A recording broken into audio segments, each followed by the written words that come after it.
не сме тука на билатерална основа, туку да изразиме јасна порака од господинот Борел. Не се случува секој ден 3 министри на 3 членки на ЕУ да дојдат во земја на Западниот Балкан, што треба да биде силна порака за вас. Нашата порака е едноставна и силна. Тоа е порака на охрабрување. Нема време за губење.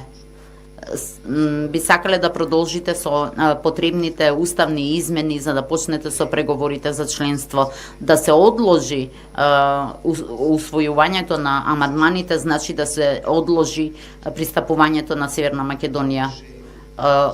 Би било штета Скопје од кога истрча еден тежок маратон да се сопне на последната пречка. Долг пат изминавме заедно и надминавме многу тешкоти. Задача е на сите граѓани од оваа држава да не одат попусто сите овие напори.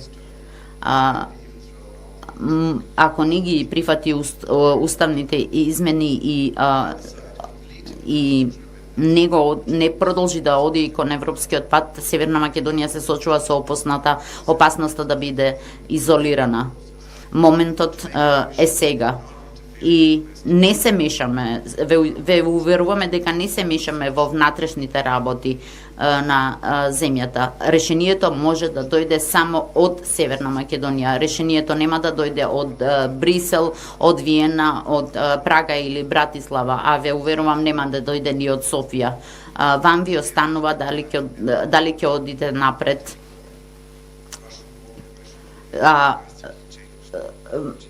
Треба да се подсетиме на геостратешката состојба.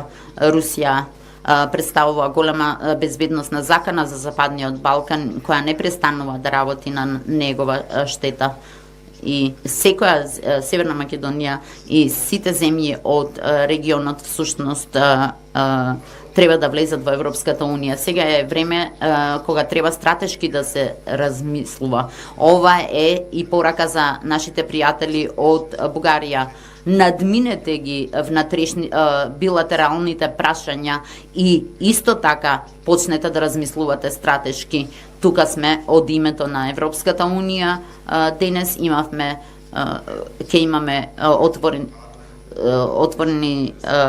разговори со председателот на собранието, со представниците на опозицијата.